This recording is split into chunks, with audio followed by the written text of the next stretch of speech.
Alright guys, doing Bruce Hornsby's Mandolin Rain today. Let me play a little bit of the intro for you.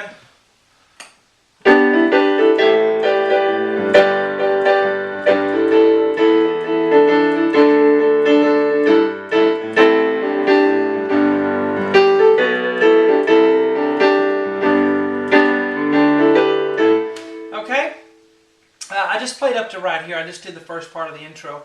On this free part one that I put on YouTube, we're just going to go to here, and then on the subsequent lessons will all be on my website, webpianoteacher.com. I always put the free part one on YouTube. But the rest of the song, including the solo, everything is on my website right now if you're watching this video on YouTube. If you'd like to contact me, the best way to do that is through Facebook. Just do a Facebook search for webpianoteacher.com. I'm also on Twitter. Just do my name on Twitter is Web Piano Teacher. But let's get started with this free part one here. The most difficult part is right at the beginning, moving your hand around. Especially if you're like I am and have to sit to the side of the piano. It's hard to land all those chords. I'm going to show you a little bit easier way to do it if you have trouble just with that beginning part. But I have the Grand Piano 1 and Grand Piano 2 sound on my keyboard layered. I press both buttons at the same time and it layers those because his pianos always sound just a little bit synthesized. So there's a little effect or something that he puts on it. And I was trying to get, sort of that effect. And I couldn't really do it with electric pianos or anything. So I just layered the two grand pianos, and that has that kind of sound, I think. Gives it a little bite to it. So anyway, I will tell you on this, when you're listening to it, I listened to it with headphones so that I could really hear everything that came out. But you have all kinds of instrumentation in there, stuff going on, and sometimes I have to do a little guesswork because you can't hear everything all the time that the piano's doing. And I kind of take into account the style that Bruce plays in and what he's already doing in the song, and to fill in those gaps. So there's a little bit of guesswork on my part in certain places, but I think I really came out with something that sounds like what he does. So let's start at the beginning here. We'll start with a chord, a G chord, B, D, G on the right hand. All right, this kind of has a, excuse me, a gospel feel. You always hear that in gospel music. And I don't think he's playing all three-note chords at the beginning. So I think we'll play a full chord here, B, D, G, and then just a single note E here. And then we're going to go up to a D, G, B on the right hand. And then right at the end we'll have an open fourth. And he makes use of that in all of his playing. It kind of gives him his sound, is that open fourth that he uses a lot of times. So that's A and E there. It's just missing the C is what it's missing. But and to play that, you want to come down with your hand on the first one, play the E and B coming up, pick up on the E, bring your hand back down for the D, G, B, and it's kind of a down, up motion. Helps you play it. Now if you have trouble doing that, you can go just play a single E here. I think will help that, not having to play an A there. And then you don't miss it too much. But I do think he plays a fourth there on the end.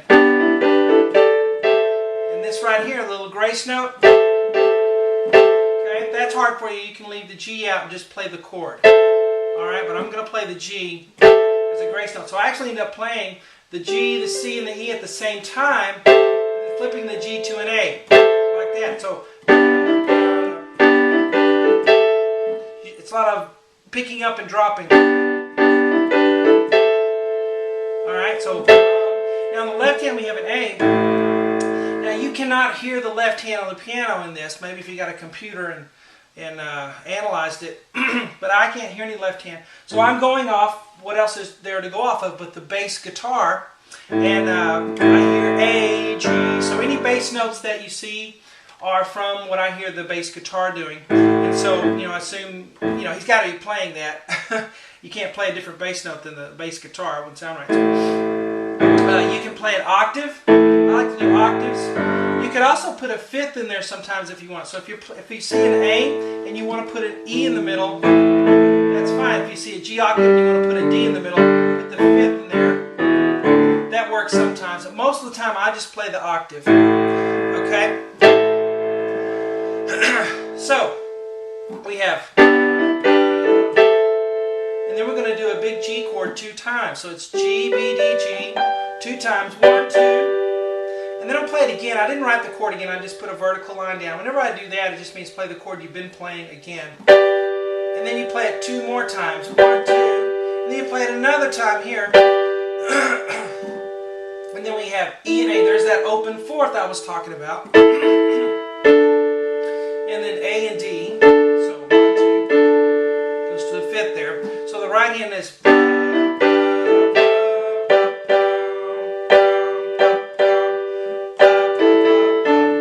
and there's a little bit of a swing to it, you know. So it's not, it's,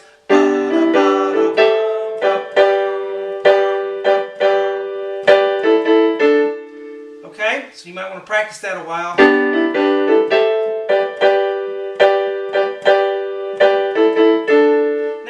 Like I said, A octave, and then down to a G octave, and then another G octave, there. So in slow motion, and you're going to play the octave with the chord it's under, okay? I'm going to assume you guys know a little bit about piano if you're trying to play this thing. Alright, so I may not get too elementary. I assume you played the piano a little bit before if you're doing this. So, see, ba, ba, ba, ba, ba, that's together, alright? So everywhere you see the left hand underneath it, and you play those together. So,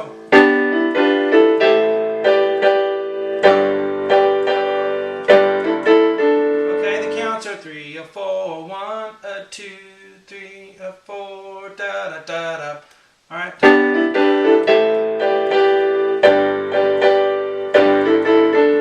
Now, of course, on the left hand, instead of just playing octaves, you can do a little vamping on that between your pinky and your thumb. Sound kind of, if I play the left hand alone, just kind of fill it in there. It's fine as long as you change. When it's time to change octaves, change, and you can do whatever in between, doesn't matter. There, because we can't hear the left hand on the recording, and it helps to fill out the rhythm to do that. So now one more time. Let's do this first part. 1, 2.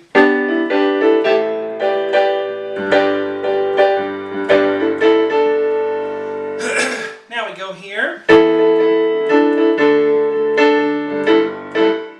Now here's a place where you hear the bass guitar change to G there. So that's where I'm getting that G. You may think, oh, well, it sounds good to stay on D, but if you listen to the bass guitar, it goes to G.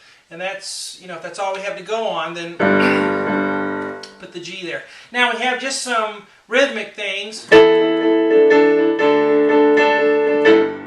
Now, on this kind of thing where you have repeated notes and everything, it's very important that you have accents in there. It's not just, like a jackhammer. He kind of da da da da da da da da da da. Everything's not full strength. That's why it's sometimes hard to hear if there's a chord in there or not. I'm thinking, oh, did he actually play there? Is that the mandolin, or is that maybe a keyboard sound that they came in and patched in later? They do all kinds of weird stuff with recordings, just for the album version. Even sometimes it'll throw you for a loop if you're trying to figure out something. And they got 2 pianos in there, and you figure out, oh, there's a second piano playing. No wonder this sounds so hard. They brought in a second piano and pasted it over the top of everything, which may sound good in the album version, but if you're trying to figure out how to do it in one piano. So on the accents, we'll do that in a second. Let's get the notes down first. We have E and A 3 times, 1, 2, 3, and then D and A 2 times, and then E and A 1 time, and then 6 times on the D and A. 1, 2, 3, 4, 5, 6, and then E and A together 2 times. 1, 2.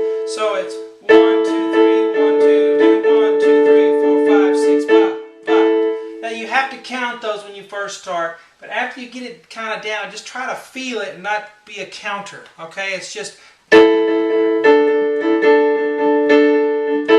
I'm accenting that, I'll go slow.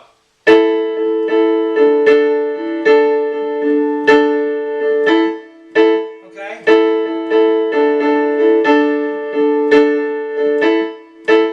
Left hand's on an E octave, then a D, and then a G. Alright, so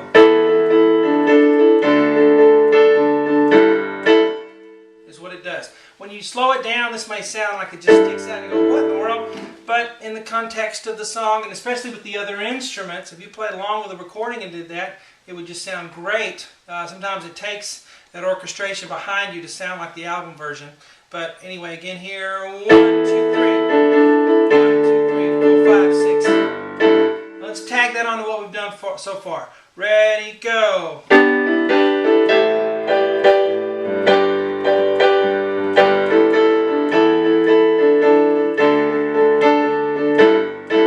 Alright, and then here we're going to have.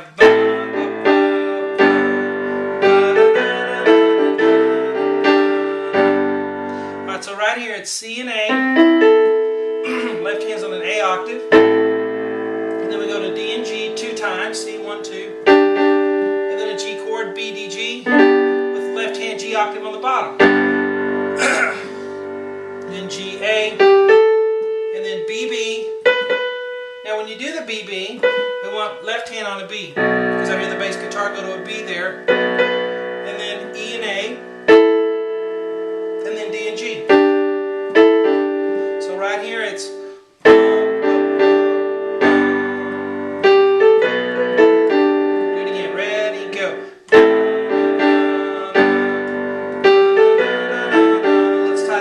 So far, 2 or 1, 2.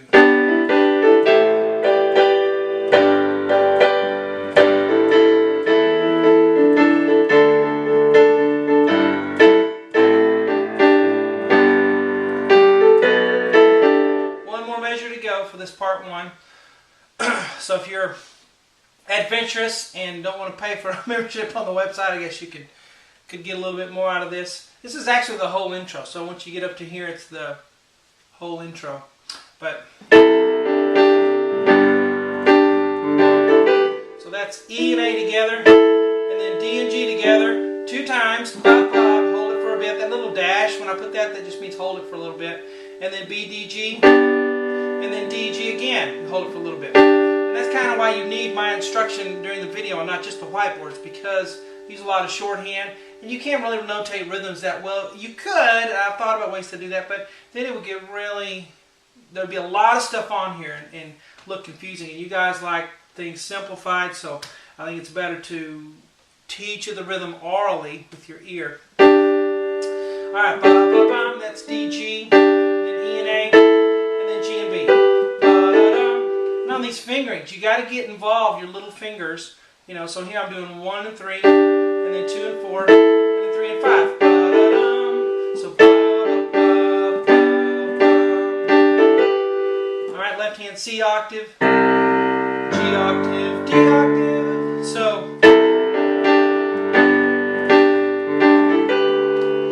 okay, let me do that slow for you. 2, ready, go.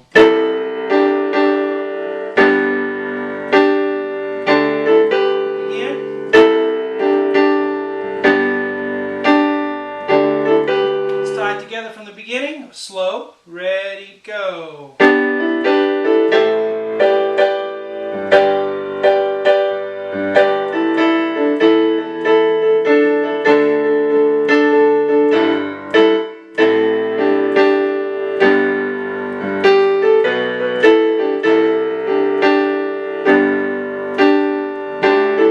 Alright, now fast. 1, 2, aha.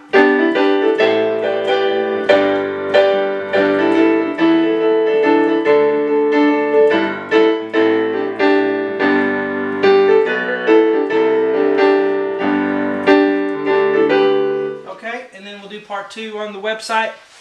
Hope you guys enjoy it. Look me up on Facebook if you have anything to say to me. Talk to you later.